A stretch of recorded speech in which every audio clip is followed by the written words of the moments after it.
Oh, yeah. Let's get into this last topic. It's something that's been going viral on the internet. You had hit me up about it. At first, you hit me up. I was confused. Like, what are you talking about? The last slave house.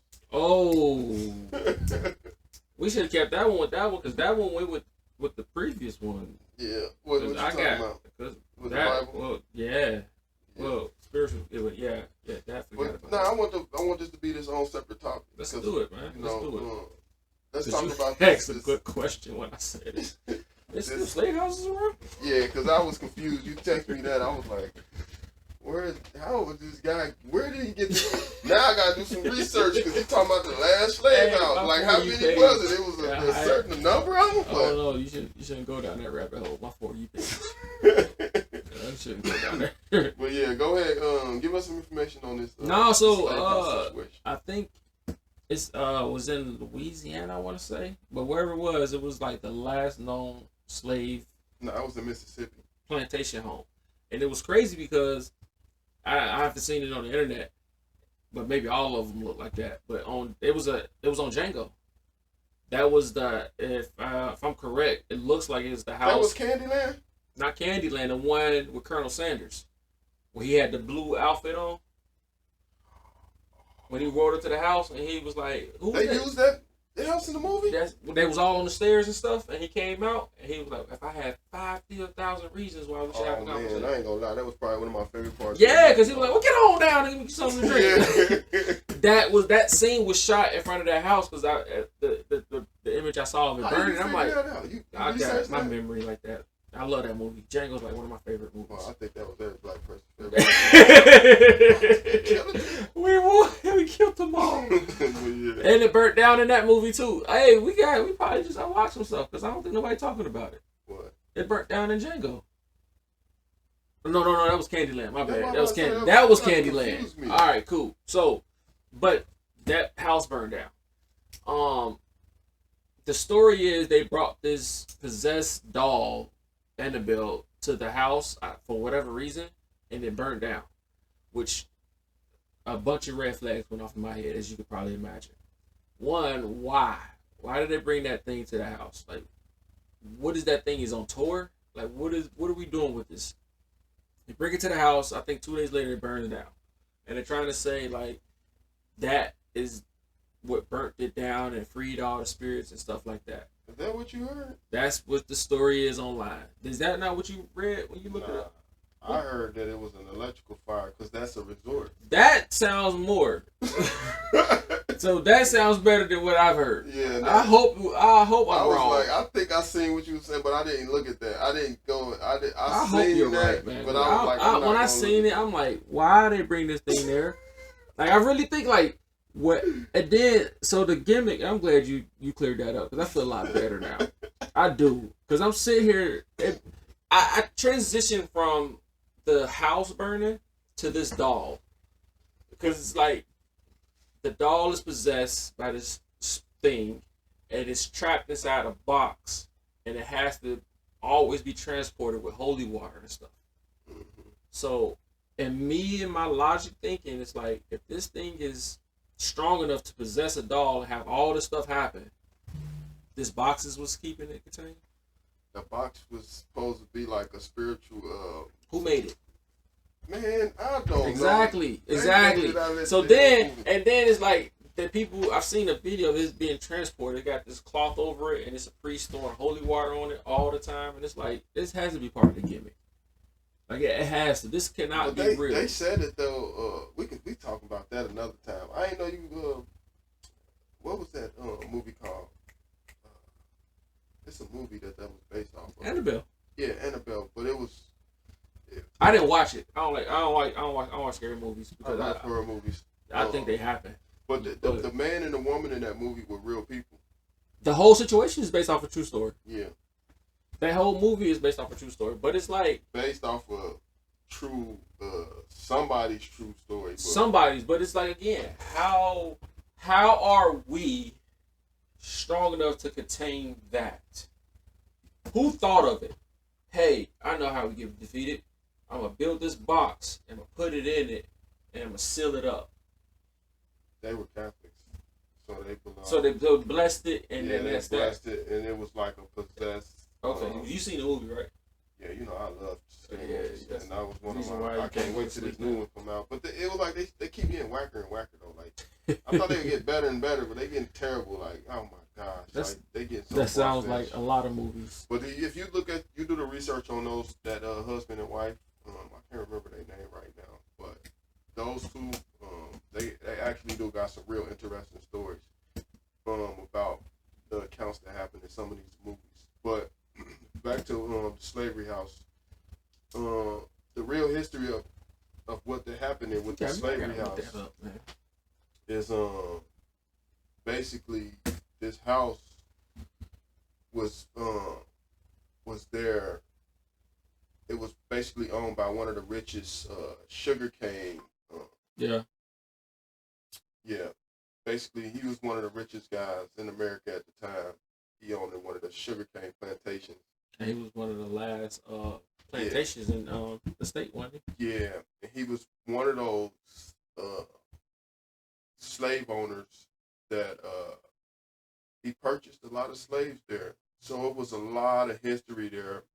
And to think that you got 150 slaves, if we look at it from that perspective, like you got 150 slaves, that means you got 150 different people there, having kids, having babies, and like you said, generations and generations of people who trace back to that house. Yeah. And for that house, that's still. My whole point was looking at that house, like everybody was rejoicing. A lot of black people was rejoicing about this house, and it made me think about the memorials that we do have from those times during the Civil War and after the Civil War, pre-slavery and after slavery. And that was a monument. I never thought about this, and I never really. We celebrate that stuff. We don't celebrate it. America celebrates that stuff, and it brought me back to this point where I was arguing with this guy when I was in trade school one time, because he's from Florida, and they celebrate the Confederate flag, and I was trying to explain to him what that meant to my culture. Like, he was like, no, that's not a bad thing. See, that's what's wrong with black people. They don't understand that doesn't. Yeah, he was white. He doesn't understand that.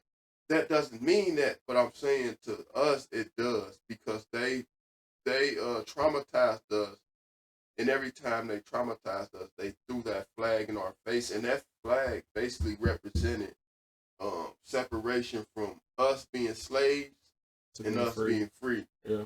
And he didn't get that, but then the more me and him talked about it, the more he kind of understood. But I also understood that from his standpoint, it meant something different.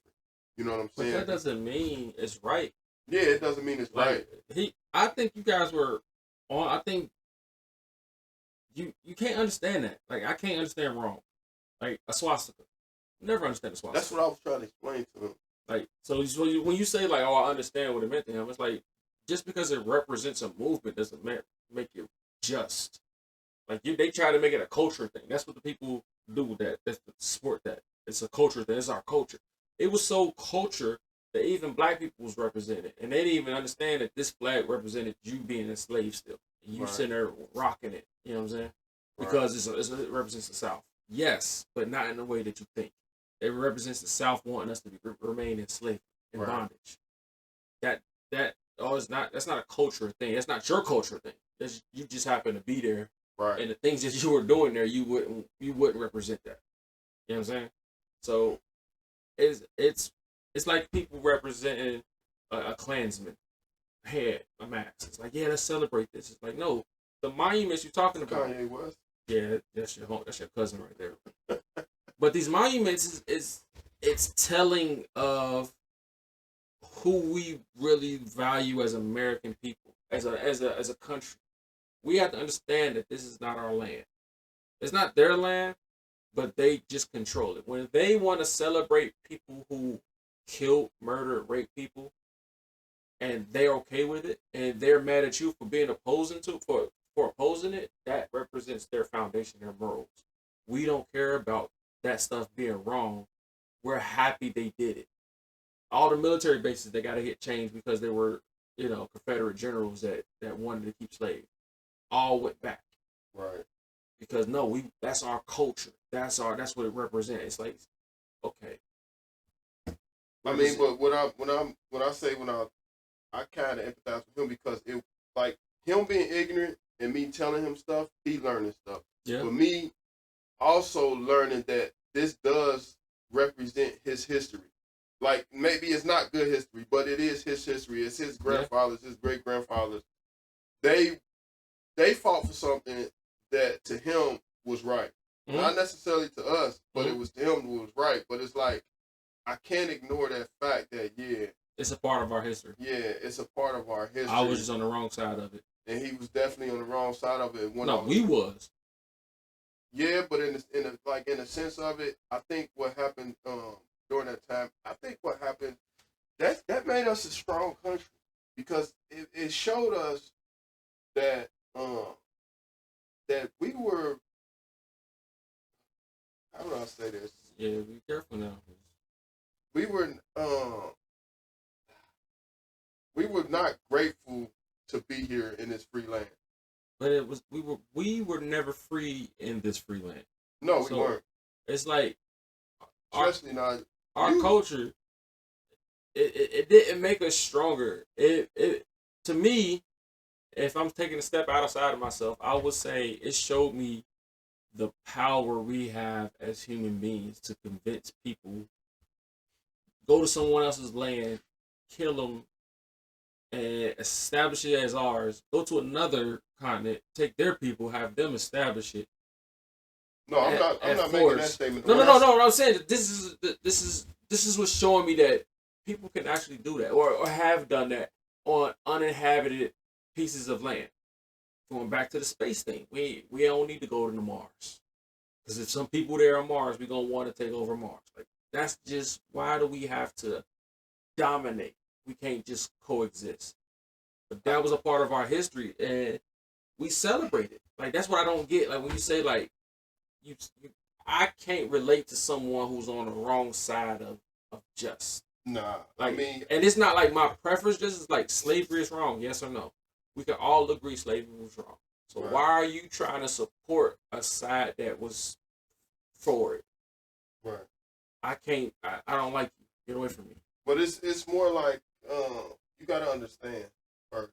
You gotta understand from where they were coming from, their perspective. I'm not saying that I agree with anything like that. But my whole objective is to understand so we can learn. You know that's you. I don't want to learn from nobody who thought slavery was good. Nah, I don't think he meant that slavery was good. I think what he meant to say, it wasn't like he thought about slavery. When he saw the Confederate he don't think about slavery. You're right about that. He don't think about slavery. He think about his ancestors. You can't. But that's why. But that's what I was telling him. That's the trauma of that flag to us. But that's what it represents with just the American flag with me. It's like the same flag. It's the same flag. It has the ideas that would be great, but it also have those stains and dark moments that aren't great about it. Right. So I can't sit here and wave this thing proudly because there's some stuff tied to this thing that's not really, like, you have to support the whole totality of the movement. Yeah. But the thing is too, during the Civil War, a lot of people don't understand this aspect though, but the war, a small part of the war was basically to free us, because the people down south running the Confederacy, they were running the monopoly with all these damn slaves they had. And the people up north were like, nah, because we can't get jobs up here. Like we can't afford slaves. Back then, if you really think about it, people, like, they don't say this, but a lot of people couldn't own slaves back then. Mm-hmm. They cost too much. People didn't have $150 just to go buy a person to do their work. If they did, they were, it was like they would get loans for certain things, and they go get a loan to get one slave or two slaves. A man that's owning 150 slaves, he's a rich man. He's very, very rich. But the Civil War basically was to establish, because they were running monopolies. It wasn't just to free us. If they was able, it was not. I agree with you on that one. We say that, as the reason because it's very important to us. Mm-hmm. And it, real honest with you, that's all we talk about with Civil War. I don't think we talk about any other conflicts or reason for the conflicts for that war. Yeah. But I don't want to change or lose sight of that, because that right there is great information. We should know that. But I fear that if we locked in on that, then we would lose sight of this.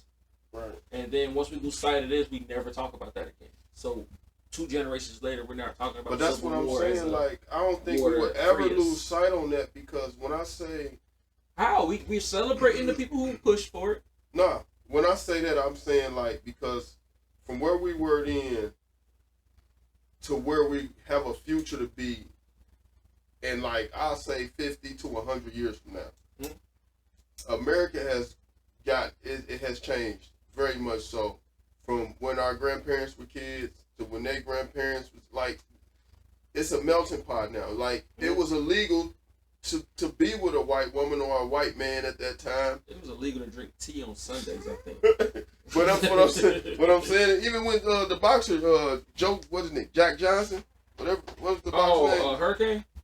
Nah, not him. It was before him. Are you talking about Jack Johnson? That's his name?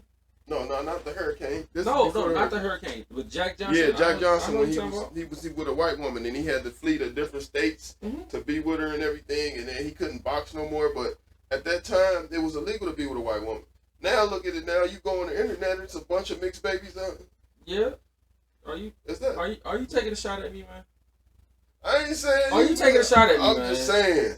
Are you? I'm just saying, in the future, I don't like you. I want to go home. It's gonna be a melting pot. I want to go home. I don't like you. Everybody in England. There is never gonna. It's not gonna be a pure.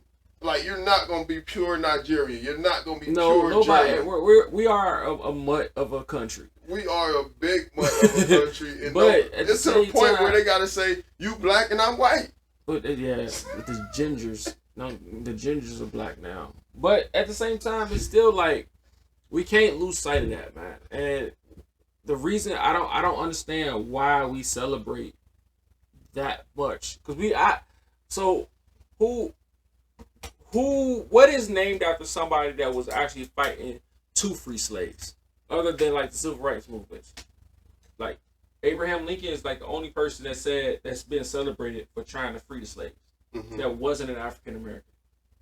You can't name nobody. You can't name a street, a military base, a